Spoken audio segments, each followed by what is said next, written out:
to welcome you to this panel discussion, Remembering World War II, organized to commemorate the 50th anniversary of the end of the war. Clinton Gass's Army service was with the Manhattan Project at the Los Alamos Scientific Laboratory in New Mexico. As you look back from the vantage point of some 50 years, what were the most memorable aspects of your World War II service? Well, I'll start with the most memorable thing that happened that I remember about the war. I was stationed in the Air Force, Army Air Force, out in California.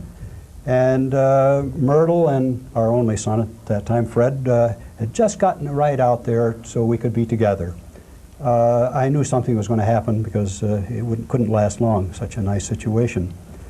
Orders came through for me to transfer by myself.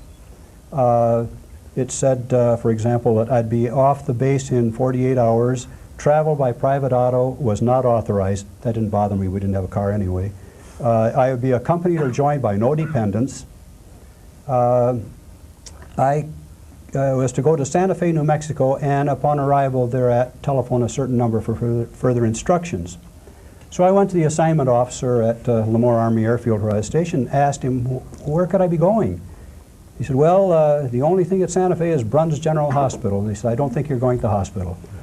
So anyway, I said goodbye to Myrtle and Fred and took the Santa Fe Railroad to, not to Santa Fe, it doesn't go there. We went to Lamy, New Mexico, and then got off all by myself, traveled over to Santa Fe by a little bus.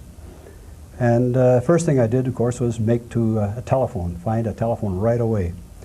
Well, I called the number I was supposed to call. Oh, I got a good going over, wanting to know why I was calling it, and asked all sorts of questions. And then I was told to, well, just a minute. And I waited, and pretty soon somebody else came on.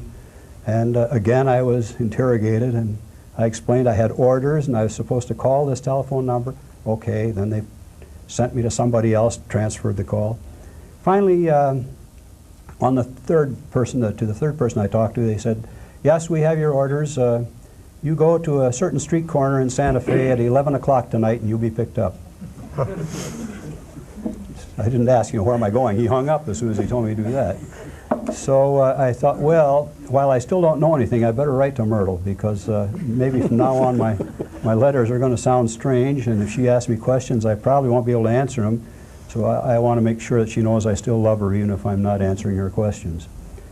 So I went to the street corner, was picked up, and hauled through the night for about an hour. It's about 40 miles from Santa Fe up to Los Alamos.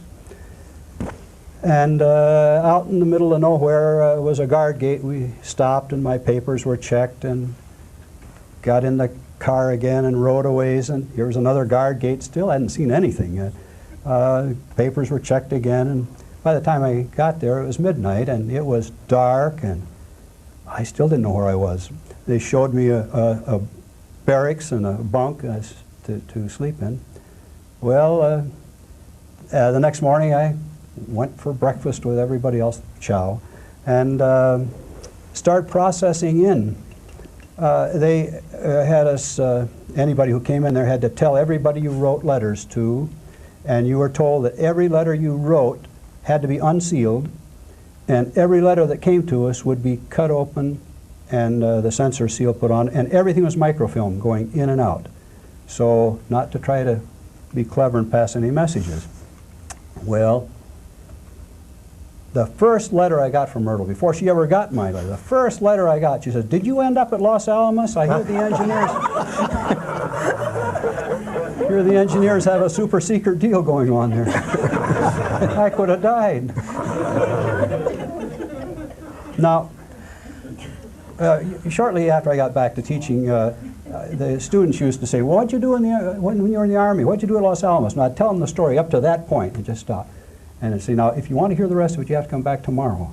And they'd come back to class and to hear the rest of it. Well, I'm not going to have you wait till next meeting to tell you. But it happened out at Lemoore that there was an Indian couple, American Indian couple, living there. And they spent a lot of time at the USO, and we practically lived at the USO. And we'd see them often, and Myrtle started showing up a couple times without me, and this Indian girl said, "What happened to your husband? I haven't seen him around." I said, "Well, he shipped out." I said, "Where'd he go?" "Well, he went to Santa Fe." "Santa Fe? What's he doing there?" "I don't know. It's real mysterious. Didn't say where he's going." She said, "You know, my home is up north of Santa Fe, and you know, the engineers got a deal there. They're just hauling stuff up there all the time.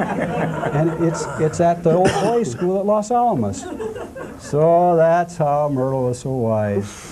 But it was an interesting place to be. When I was processing in, the person talking with me said, "Now, you can just relax. You're going to be here till the war is over. Don't apply for OCS as a private. Don't want to ask for other duty. You're going to be here till the war is over." Boy, was that music to my ears. You know, I had a wife and son, and I didn't want to go over to join John over there in the front lines. I had no desire to do that. Well, we had to keep our families without a radius of 100 miles. So as soon as possible, Myrtle and Fred came to Albuquerque, and they lived there during the time I was at Los Alamos until the bomb was exploded. Then they could come as close as we could find housing, and that was at Santa Fe. But I guess one of the experiences that I will always remember is seeing the first atomic bomb go off on the test on the 16th of July in 1945. It was just like the sun had been turned on for a fraction of a second. You know, the whole sky lighted up and then it went out. It was really eerie. The other thing that I'll always remember about Los Alamos is the people who were there. This was like a who's who in nuclear science. The director of the project, of course, was Robert Oppenheimer. My division leader was Hans Bethe, a Nobel Prize winner. Richard Feynman was in our division, a Nobel Prize winner. Enrico Fermi was there, Nobel Prize winner. John von Neumann was there, just on and on. All these people. Before I went there, I suppose, well, that Niels Bohr was there. I'd heard of Niels Bohr before. He was probably the only one I really had heard of it. But they were all there, and they made quite an impression on me to see these people. I guess that's about enough. If anyone has a question or war reflections. This is a question for Professor Gass. I was wondering, you were talking about seeing the first test of the atomic bomb.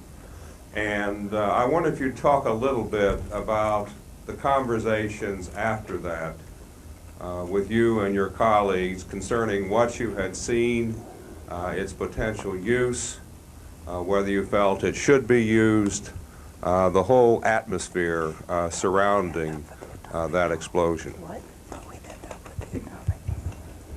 Well, first of all, we had the feeling that we were successful. After all, our goal was to get an atomic bomb built and tested. Beyond that, we didn't really have much to say about things. I certainly had nothing to say about it. The decision was made higher up, but I know there was great concern whether the bomb should be used. You tell the Japanese we have the bomb and see if that'll stop things, but Truman was convinced that would not happen. There was consideration given, of course, to dropping it someplace on an isolated island and show that we had it that way. But again, I think it was Truman's decision that he wanted to make sure that they got the message. And in fact, they didn't get it real quickly. You know, the first bomb was dropped on the 6th of August, and a couple of days went by and nothing happened, so then 3 days later, the second bomb was dropped. I can't feel the way a lot of people are feeling now, at least what they're writing. I remember well when Pearl Harbor was bombed, and I had a good friend there at Hickam Field at the time the bombing took place.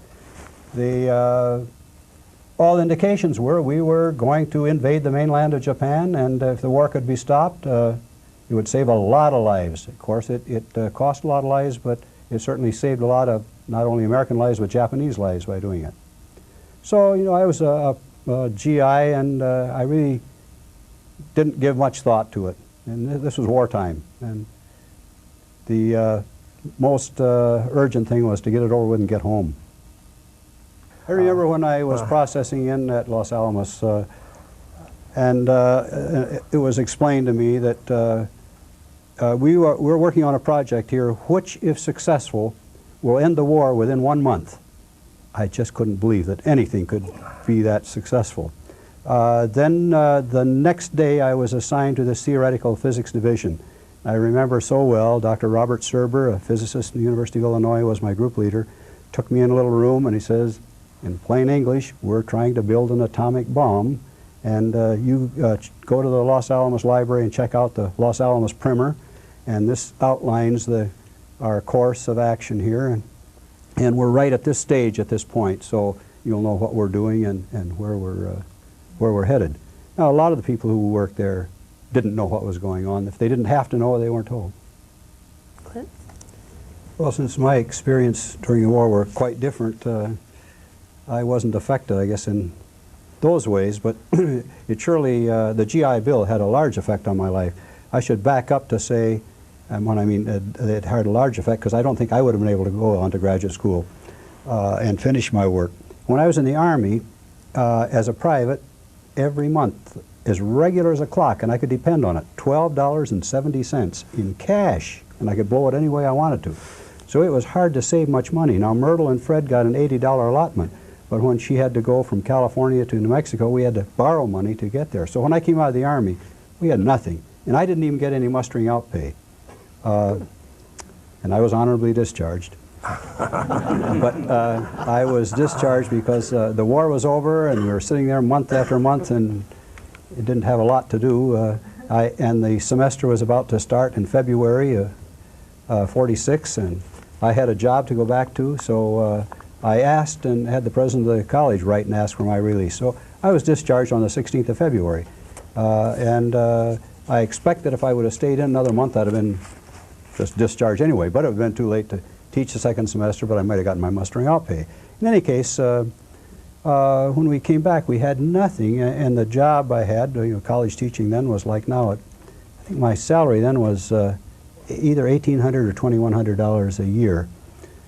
So it would have been pretty difficult, and with 2 children, to go back to finish my degree. I'd have to teach summertime. But it did see me through the completion of my doctorate. One other nice thing we got out of the Army, free, was our second son.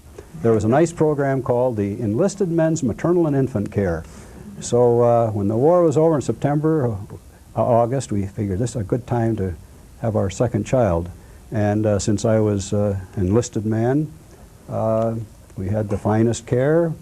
And after I was discharged, got home, the baby was born, and the first year the pediatrician's bill was paid for us, so it was a good deal. Clearly, the GI Bill was one of the big things in my life.